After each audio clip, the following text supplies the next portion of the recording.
So it's my privilege and our privilege to welcome back Reg Chute. Reg has been a regular visitor to Hope Fellowship, and what I really appreciate about Reg, he was raised in the evangelical church like most of us, but he has the courage to challenge conventional thinking and dig deep into the Word and find out what it means through the grace lens. And the last time he was here, he gave us an absolutely amazing talk on the end times. And if you haven't had a chance to watch the YouTube video, I would strongly encourage it. It was such a hope-filled, positive perspective on something that for years has kept people enslaved to fear about what's coming and this negative perspective on the end times. So he's back with another hot topic from what I understand. And so please welcome Reg Chute with me.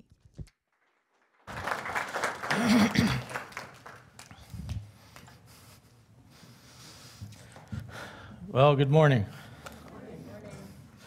It's good to be back again. When Mike asked me to speak again, I had another message on my heart, and I know that last time I spoke, it was I got a lot of good feedback, and I got a lot of people asking me to do like a part 2 of the eschatology message that I did, and I've got kind of a simple answer is I probably will someday, but not today. But I promise you today will be just as controversial. Because the nice thing about being invited up to Hope Fellowship is I get to drop bombs and then Mike can clean up the mess after. So that's what we're going to do today. Mike asked me if I knew what I was speaking on today, and it is a hot topic because I'm going to be speaking on hell. And when Mike made the comment back to me, well, that's a hot topic, I said, do they teach you that kind of bad humor in Bible college, or does that just come natural? Anyways, what about hell? Yeah, it's a hot topic, all right. But I don't think it's what we really think it really is. And so I was raised in the evangelical faith, if you will, theology, as probably most of you were. And like anybody, hell was a pretty terrifying topic for kids especially, with the prospect of not making it to heaven and going to hell and being under eternal torment and fire and all that stuff. And it was such a terrifying topic, we wouldn't even use the word hell in our open speech. We would spell it, but we wouldn't just spell it normal. We'd spell it Canadian style. So we would spell it H-E double hockey stick, right? Doesn't get any more Canadian than that, right? Or should I say A? Anyways, it was a really terrifying subject to talk about back then when we were kids, especially when you link that together with the whole rapture theology and all that too, and trying to live your life clean and pleasing to God so that you don't miss the rapture and don't end up in hell. So I really wanted to explore that today because there was one verse in particular, and we're going to get to that today, but there's one verse in particular that I got so hung up on over the years, I just couldn't get out of my head that it just didn't seem right. And so probably that's what motivated me to really grab a hold of this subject and really look at it closely. But I'm going to make a shock statement this morning, and I need to have a little agreement with you this morning. I'll make the shock statement on one condition, and that is that you all stick with me for a few minutes till I explain myself. Okay? All right. Maybe we should lock the back door so I don't lose everybody here. All right, so here goes the shock statement. Ready for this one? Hell is not actually in the Bible. It's not actually there. So, explanation time. So I went to Wikipedia just to see what Wikipedia says on the topic of hell. And the word itself was derived out of Old English, they believe somewhere around 725 AD. That is almost 700 years after the last book of the Bible was written. 700 years after the Bible, they come up with this word, hell. And the original meaning of the root word that was used to create the word hell, they believe means something like one who covers up or hides something. That's the original meaning of the root word of hell. Again, 700 years after the Bible was written, the last book of the Bible.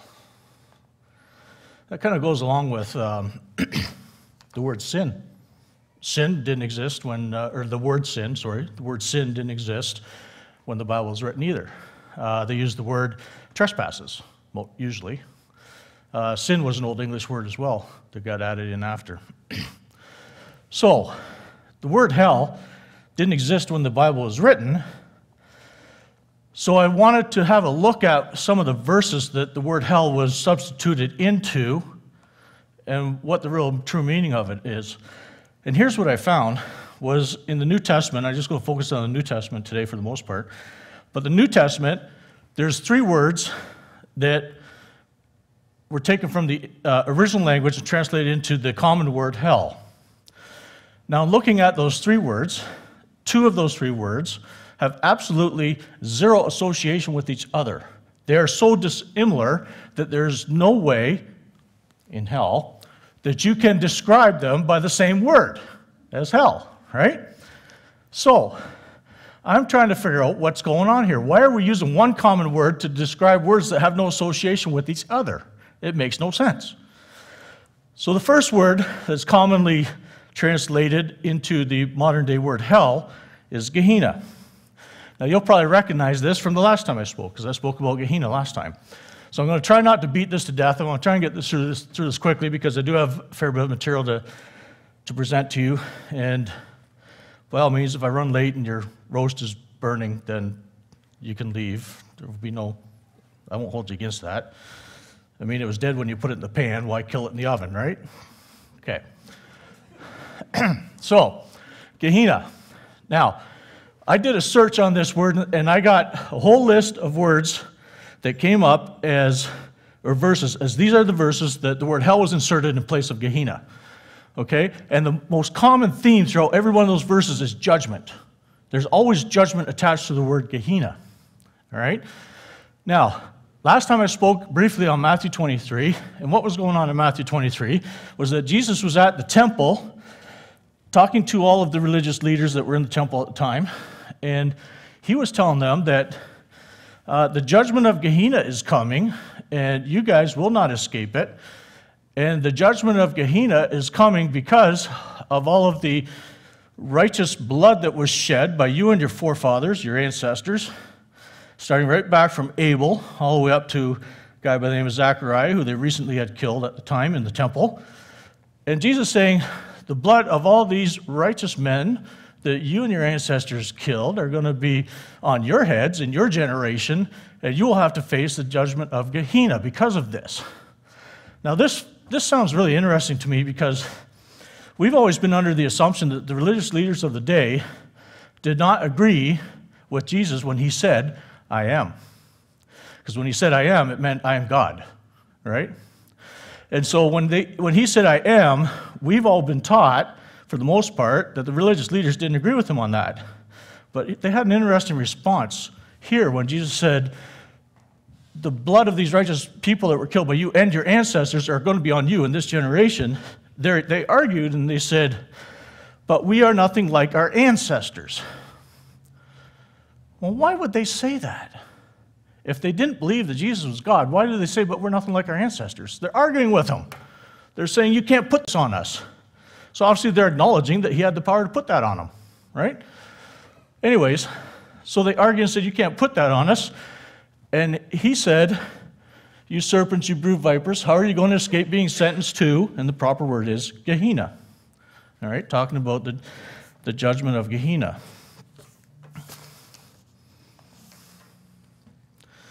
And then we carry on with some other verses that talked about Gehenna. But I say unto you that everyone who is angry with his brother will be liable to judgment. Whoever insults his brother will be liable to the council. Whoever says you fool will be liable to Gehenna fire. That's what that really says.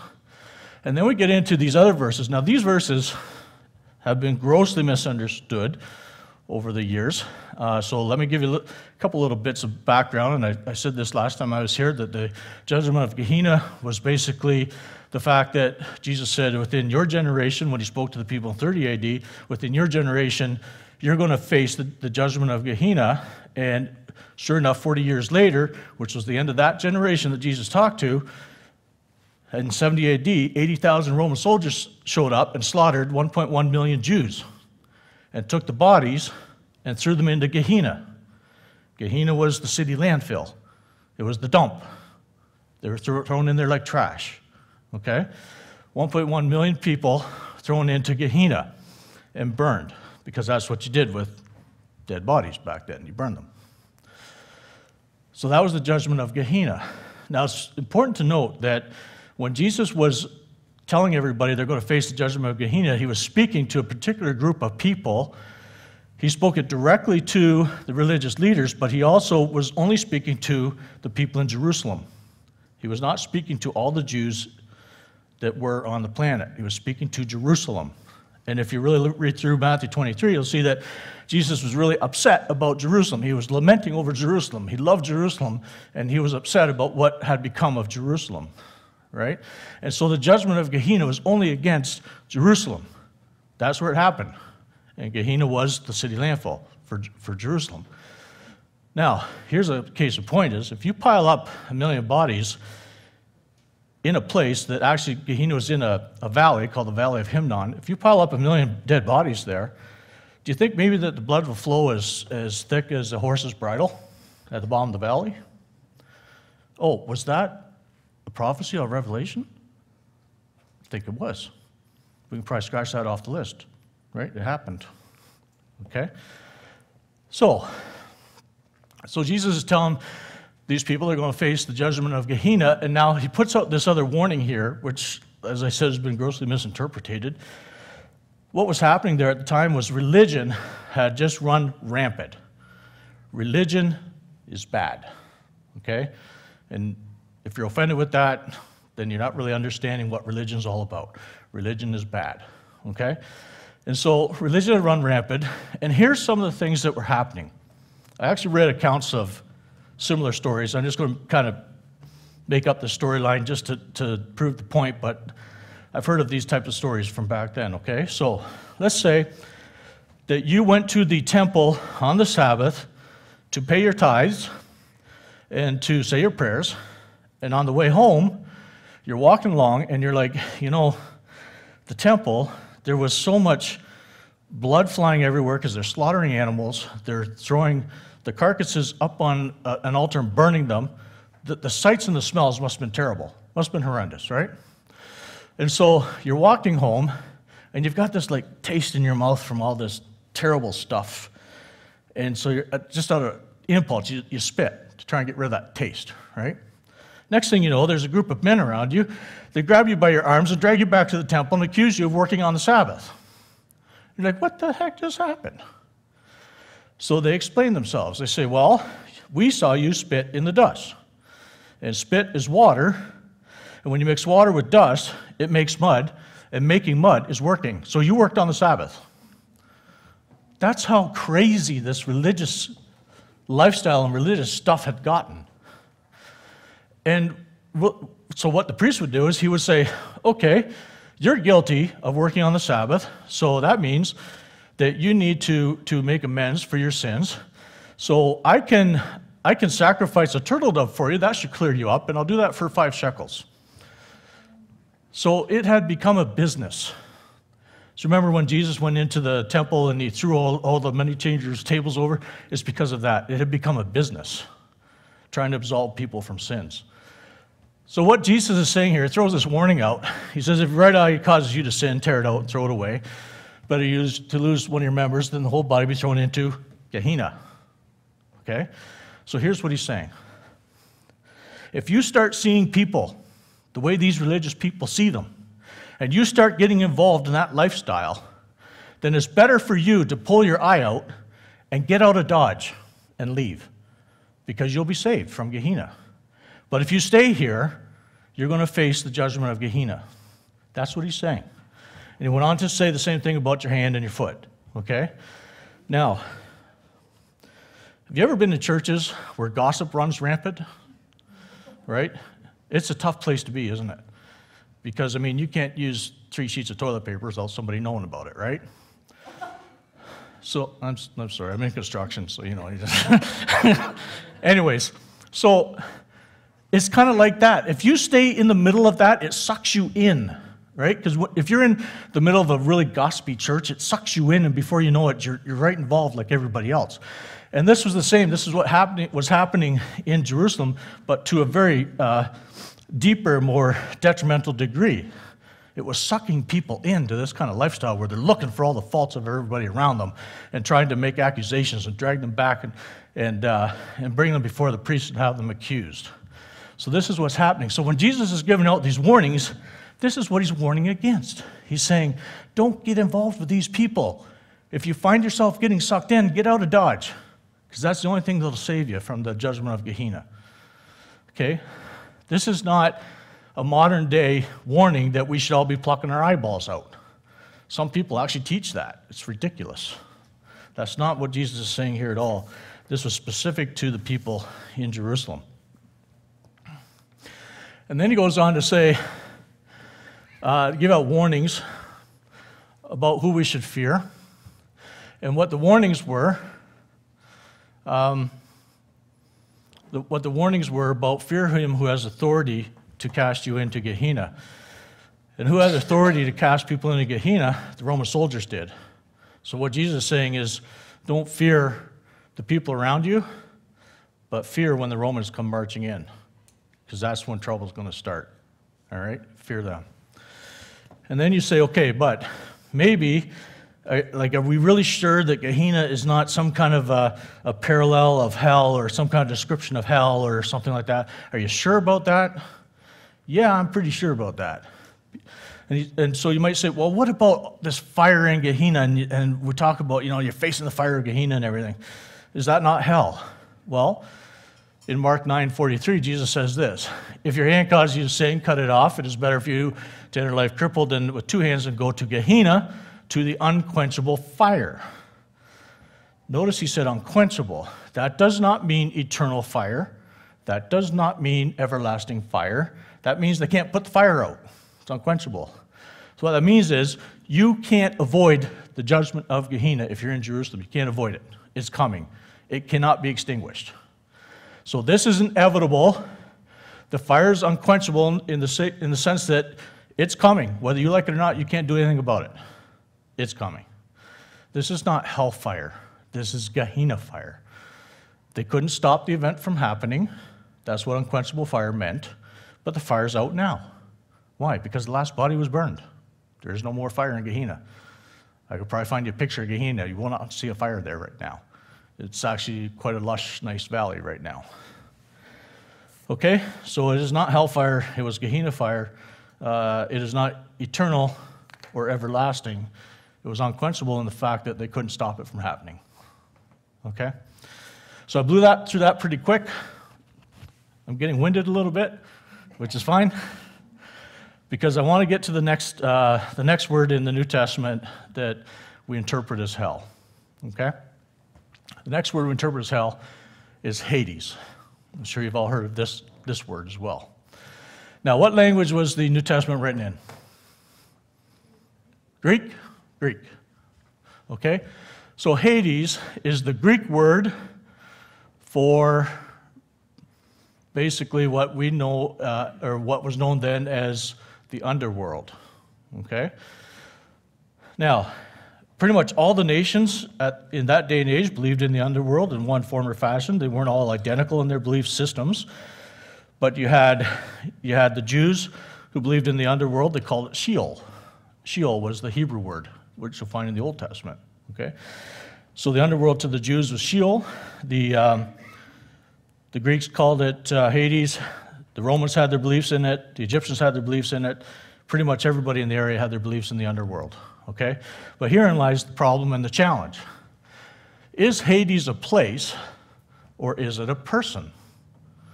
Well, we need to go to some Greek mythology to see this, how this all plays out. Now, I'm not into Greek mythology and whatnot, but the fact that it was written in Greek and they used the word Hades kind of opens the door to go there to kind of get a little background on what's going on here. So we go to the Greek mythology and we find out that Hades was a person, actually a quote-unquote god, small g, okay? And let me just give a little disclaimer here. I'm uncomfortable using the word God when we're coming to Greek mythology. That's what it is. I'm uncomfortable using that term, but I mean, I'd be more comfortable saying they were angels or something like that, but maybe fallen angels when we're talking about Greek mythology gods. The Bible does talk about powers and principalities and rulers of darkness and such things, so maybe there's merit there as well. I don't know. I don't have those kinds of answers, but Greek mythology refers to them as gods, small g, okay? Now, Hades was one of three brothers. His parents were Kronos and Rhea, and one day the three brothers got together and approached Kronos, and they said, we want to have power and authority. We want to rule over various dominions and whatnot. And Kronos said, no, you're not ready. So the three brothers rounded up all the other young gods of their time, and then they went against the older gods, and a war broke out, which, according to Greek mythology, lasted 10 years. Now, the older gods were referred to as the Titans. Okay, they were the Titans. The younger gods fought the Titans for 10 years, and at the end of it, came out victorious. So the younger gods, the three older brothers in particular, got together, and they drew straws, drew straws, to find out who gets to rule what. The first brother drew a straw, and the straw represented the skies. So he became the ruler of the skies. Anyone want to guess what his name was? Zeus, exactly. The next brother drew the lot that was identified as the seas. Anyone know what his name is? Poseidon, exactly. The third brother was Hades, and he got to rule the underworld. Now, he was not happy about this, but he honored it because it was fair. And the Greeks' view of Hades was that he was an honorable man, or God, whatever you want to call him, and he was just, but he had one hard, fast rule that he would not break, and that is people come into the underworld, they do not leave.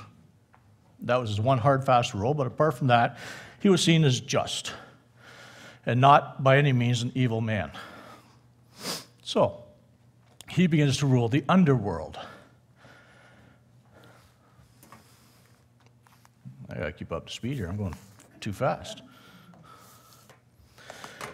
Okay, so Hades, the actual meaning of the name Hades is the unseen one. Remember going back to the word hell, it was, what was it, someone who hides or is unseen, something to that effect, right? So we're seeing a lot of similarities here now. Hades is known as the unseen one, and he was the ruler of the underworld. Now, eventually, over time, people began to refer to the underworld as Hades in honor of its ruler. Okay, so belief in the underworld is widely accepted in most nations in biblical times. And then we get into looking at the makeup of the underworld, of what people have commonly referred to as Hades. So, there was, according to Greek mythology, 5 rivers running through Hades. There was one river running across the top of Hades, and I really need to get my wording proper here. I'm going to try and stick with calling it the underworld, so we don't get confused, okay? So, there's 5 rivers running through the underworld. The top one running across the top was apparently what separated the underworld from the upper world. We are now in the upper world right now. And that river, for most of you people from my generation, you'll recognize this name. if you're a good old rock and roller like myself, that river was the River Styx, S-T-Y-X, just like the rock and roll band from the 70s and 80s, which, by the way, I hear they're out touring again. Only instead of the skinny leather pants and long hair, they probably look a lot like me, only maybe without any hair. So it's comical to look at the old rock and rollers nowadays, isn't it? Anyways. So there's this River Styx that divided the underworld from the upper world. And herein lies a quandary. The 5 rivers apparently divided up the underworld into different sections. The different sections were designed for different levels of, call it torment, call it recompense, call it what you want. But it wasn't all bad, okay? So were we not taught that believers go to heaven and sinners go to hell? We were taught that, right? Okay. Here's the problem with the underworld. If you think the underworld is hell, here's the problem with it. According to popular belief, everybody went to the underworld. Everybody, right?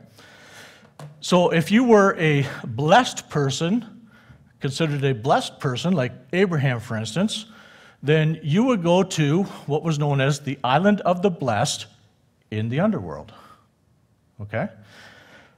And then there were other various levels of, maybe not so bad a person and somebody who's really bad. And then the third word, I'm going to pop it in right here. I'm not going to spend any time on it. The third word that's used in the New Testament that's been replaced by the word hell is the word Tartarus. Tartarus was an area within the underworld that was reserved for the worst of the worst. And that's where the Titans went after the battle was won by the young gods. Okay? And Peter actually referred to that verse, or referred that word once in one of his letters. He was talking about how that when the angels sinned, that God sent the angels there to Tartarus. Okay, so belief in all this was quite commonplace. They believed that everybody went there, good, bad, whatever, everybody went there, okay? Now, this is interesting. You all remember the story that Jesus told about the rich man and Lazarus, the beggar, and how that in life Lazarus was begging for food and the rich man wouldn't help him out, and then they both die. Lazarus goes to heaven, and the rich man goes to hell, basically, is the way we're taught it, right? Well, this was prior to the crucifixion. So theoretically, I've never visited the underworld, but theoretically, the underworld was still in effect, still there, prior to the cross. And so the story I think that Jesus is really telling here is not that the rich man is hollering out of hell to heaven, because that's something that just never made sense to me. I'm kind of like, heaven's supposed to be way up here somewhere and hell's down there somewhere, and there's supposed to be this great gulf that divides it all. And how does some guy get the attention of Abraham up in heaven and from hell? And it just didn't seem to make sense, okay? So I think what's really going on here, what Jesus is really saying, is Abraham and Lazarus are on the island of the blessed in the underworld. And maybe they're walking along the shoreline, and the rich man is just on the other side of the water in the not so desirable part of the underworld. And he sees them cross the water, and he hollers over. He says, hey, I'm dying over here. Can you spot me some water, please? Right? I think that makes more sense of what's going on here. And things are going to change once we get to the crucifixion period here. But I believe that that's really what Jesus was saying here, is that they were all in the underworld, but they could see across the water. They could communicate. Okay? Now, Jesus dies on the cross. And I'm sure we've all read many of the verses surrounding the crucifixion and his resurrection, and some of the things he said after his resurrection, and some of the things that are said in Revelation about his resurrection. So Jesus says in Revelation 1, verse 18, I died, and behold, I'm alive forevermore, and I have the keys of death and Hades. So, Jesus has the keys of death and Hades. A lot of the translations say he has the keys to hell. That's not the original language. The original language is the keys of Hades. Hades is not actually a place so much as a person, okay? So here's what I see. Jesus went to the underworld when he died because that's where everybody went, right? Then Jesus has a battle with death, who I'm going to stick my neck out and say, that's the death angel. Remember, the death angel appeared in Exodus, killed all the firstborn. All right, so I'm going to say, to me that makes sense, that Jesus fought the death angel, and he fought the person Hades. And he took the keys from death, he took the keys from Hades. And he flings open the gates of the underworld, and he comes back to life. Okay? Now, when nations are battling against nations, the victor is not truly victorious until the king of the losing nation is killed. And what they did back then was they gathered up all of the generals, all of the captains, anybody who led any of the armies, and they either killed them or they imprisoned them. And the reason for that was so that there would be no leadership left to re-rally the losing army to be able to come and present a counterattack to the winning army, right? Now, do you think that when Jesus won the battle between death and Hades and took the keys away from them and was walking out the gates of the underworld, do you think he turned back and said, well, guys, it's been a blast. Just remember I won here, and just go about your business, and I'll go about mine, and we'll all be good. Do you think that's what happened? I don't think so. I don't think so, because the battle's not truly over until something is done with the losers of the battle, right? So then, we go to Revelation 20, verse 14. Then death and Hades were thrown into the lake of fire. This is the second death, the lake of fire. Now, remember I said earlier there's one verse I was so hung up on for many, many years? That's the one. Because I couldn't understand, first off, we were taught that Hades was hell, okay? We were also taught that the lake of fire is where? In hell? Okay. So how is it that hell was thrown into hell? Because that's really how it reads, if that's what your understanding is, right? If the lake of fire is in hell, and death and hell were thrown into the lake of fire, then hell was thrown into hell. It makes no sense to me, right? And I got so hung up on that. And then when I started doing this studying, and I found out that Hades is not hell, Hades is a person, then it makes sense. Death, the death angel, and Hades, the person, were thrown into the lake of fire. When did this happen? Well, I have to believe it happened when Jesus defeated them. Why would he just let them roam around after they're defeated? To re-rally everybody against him? No. He had to deal with them when he defeated them. Then you say, but wait a minute, this is in Revelation. Revelation is prophetic. Are you sure about that? You really sure about that? Because verse 19 of chapter 1, Jesus is telling John, write down these things that I'm showing you, the things that are happening now and the things that will happen later. So, when John was writing down Revelation, some of it, while he was writing it, was current events. Current events. And yes, some of it was prophetic. But what if, and this I'm going to get in trouble for, I know it. I know I'm going to get in trouble. I'm going to get some bad feedback on this one. But what if Revelation is now a history book rather than a prophetic book? What if? Does that change everything? It changes things extremely. It's mind-blowing when you start to think of the implications of it all. What if it's a history book? Is it past? Is it present? Or is it future? We're always told it's future. But you know what? Here's the thing. Evolutionists. I'm not an evolutionist. I don't believe in that. I believe wholeheartedly what the Bible says, straight up about creation. But here's the thing. The evolutionists, when people press them to say, okay, but how does this really happen? How does something that lives in the ocean all of a sudden grow legs and start walking on the land? And then how does something that's a monkey all of a sudden become a human being, and we still have monkeys? Like, why? What is all that? How do you explain all that? And they only have one answer: millions of years. That's their only answer.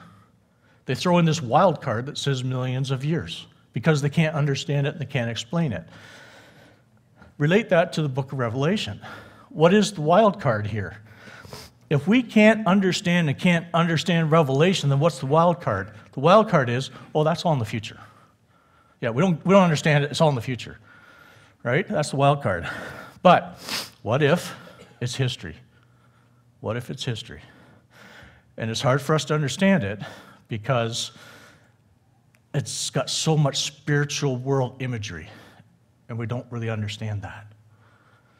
But don't be surprised if it's more of a history book than a prophetic book. Okay. Well, if that wasn't interesting, it's going to get really interesting now. All right? So, Jesus throws the angel of death and Hades into the lake of fire. Now, what is the lake of fire? Well, I started doing some studying on that, and I started looking through some of the visions that God gave certain people in the Bible, one of them being John, who he wrote about in Revelation. So, John had this vision of the throne room, all right? In John's vision, he sees the Ancient of Days sitting in a throne with light and lightning coming out of the throne. Everything is shrouded in light. There's so much light you can't even see who's sitting in the throne, but you know who it is. And he sees this light coming off this throne, and he sees this river of life flowing from the throne. It's the water of life that Jesus talked about. It's the river of life flowing from the throne, and it flows into a lake like glass, a crystal sea, if you will. And I'm sure you've all heard of that. But here's the interesting thing that I don't think people really talk about much. In Revelation 15:2, it says, the sea of glass mingled with fire. So there's fire in the sea of glass that's being fed by the river of life flowing from the throne in the throne room. All right? Now, Daniel had the same vision. Only Daniel's vision was totally something different, but the same. In Daniel's vision, Daniel sees the throne. He sees the Ancient of Days sitting in the throne, but he sees fire coming off the throne. Not light, fire. And everything's on fire. There's fire coming off the Ancient of Days. There's fire coming off the throne. And from the throne is flowing a river of fire. Not water, fire. But it's in my mind, he's seeing the same thing, but he's seeing it differently. One sees the light and the water. The other sees fire. Okay? Now, Daniel stops short of saying that the river of fire went into a lake of fire, but I think it makes sense that river has to flow into a bigger body of water, right? Now, he does mention, a couple verses after verse 10, he does mention that the beast was thrown into the fire. Okay? So, it's all connected, all right? So now we have John seeing light and water, river of life, and a crystal sea, and Daniel sees fire everywhere he looks, all right? What is going on here? What is the difference? Why are they seeing kind of like the same thing but different? Well, there's a couple different views of this. And might I say this, we need to remember now that that Paul said to be absent from the body is to be present with the Lord. Okay? So, the underworld, once Jesus went to the underworld, defeated death and hell, defeated death and Hades, and threw them into the lake of fire, the gates of the underworld are now wide open. Jesus said he'd come back within that generation, and while he's gone, he's going to prepare a place for everybody. He comes back in 70 AD, just like he said. In Matthew chapter 24, he said he would do that. And that's when the fire of Gehenna happened, okay? So he comes back, and then, in my opinion, from that day forward, that's when, if you died after that, then basically it's a heaven or hell scenario. It's not an underworld scenario anymore. The underworld has been, the gates are wide open, everybody's been released from the underworld, okay? Now, when I say it's a heaven or hell proposition, that's an old evangelical theology that I don't really agree with anymore, okay? To be absent from the body is present with the Lord. Now, you'll say, okay, but the universalists, they trump that verse and they say everybody just goes to heaven, right? Well, I don't think it's like that either. It's not that simple. Let's put it this way. If you reject God's love, right? If you reject God's love, turn away from him, I don't see you sitting around the crystal sea waving back and forth singing Kumbaya with all the believers, right? It ain't going to happen. You're not going to be sitting in the clouds strumming a harp. Ain't going to happen, okay? So what does happen? I mean, if I'm going to stand here and tell you that the Bible actually doesn't talk about hell, it talks about the fire of Gehenna, which happened in 70 AD, and it talks about Hades the person, which, by the way, if you ever read any more verses that mention the word Hades anymore, there's only about possibly two, really only one, but possibly two, that you can interpret as a place. But if you read it in the mindset that Hades is a person, it will make perfect sense to you. Every time you read those verses from here on forward, it will just change the whole dynamic of the verses, and you'll see Hades as a person, okay? But if I'm going to stand here and say that that's all behind us now, then I have to tell you what happens in the future. And that's a tough one. That's a really tough one. And again, with my evangelical background, it's really hard to explain because I honestly do believe that's flawed. And I will tell you this, that the first generation evangelicals and the third generation evangelicals they're not even on the same wavelength. That the evangelical theology has changed so dramatically that it's nothing like what it was when the movement first started. And so there's a lot of varying opinions. But the one thing that has stayed relatively consistent over the years is the Orthodox view. Now you're going to say, okay, but wait a minute. We're not Orthodox here. No, we're not. But I will tell you something. The Orthodox has something to say. And I'm going to read you a passage from a book called The River of Fire. So in other words, the fire that Daniel saw, the river of fire, okay? And Daniel saw this river of fire, and the Orthodox have an explanation for that. And they wrote a little book on it. And I think it's worth reading because, like I say, the Orthodox, they've got this fairly sound belief system, and they really haven't changed a whole lot over the years, like the evangelical theology has. And I'm going to preface this by saying that I don't agree with all of their terminology. I really don't. They talk about unbelievers as sinners. They talk about unbelievers as infidels, which I'm just going to read it here for you. But there's value in what they're saying here in some of the theology, okay? I don't agree with all the terminology, but some of the theology is going to blow your mind, okay? So I'm going to read from page 35 of this little booklet called The River of Fire that is written from an Orthodox point of view. And yes, I need my glasses because it's very small print and it's very blurry even with my glasses. So bear with me. God is a loving fire, and he is a loving fire for all, good or bad. There is, however, a great difference in the way people receive this loving fire of God. St. Basil says that the sword of the fire was placed at the gate of the paradise to guard the approach of the tree of life. It was terrible and burning toward infidels, but kindly accessible toward the faithful, bringing them to the light of day. The same loving fire brings the day to those who respond to love with love and burns those who respond to love with hatred. Paradise and hell are one and the same river of God. A loving fire which embraces and covers all with the same beneficial will without any difference or discrimination. The same vivifying water is life eternal for the faithful and death eternal for the infidels. For the first, it is their element of life. For the second, it is the instrument of their eventual suffocation. Paradise for the one is hell for the other.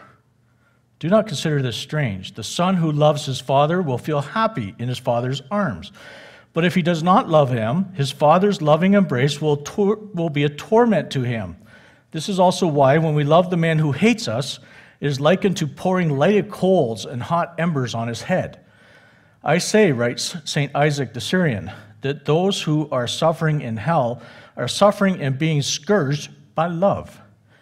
It is totally false to think that sinners in hell are deprived of God's deprived of God's love. Love is a child of the knowledge of truth and is unquestionably given commonly to all. But love's power acts in two ways. It torments sinners, while at the same time it delights those who have lived in accord with it. God is love. If we really believe this truth, we know that God never hates, never punishes, never takes vengeance.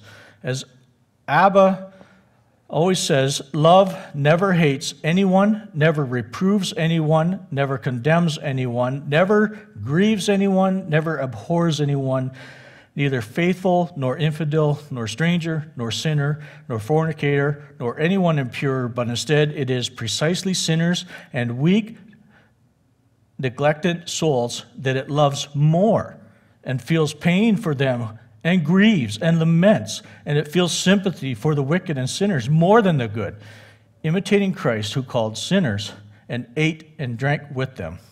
For this reason, showing what real love is, he taught, saying, become good and merciful like your Father in heaven, and as he reigns on the bad and the good and makes the sun to rise on the just and the unjust alike, so also is the one who has real love and has compassion and praise for all.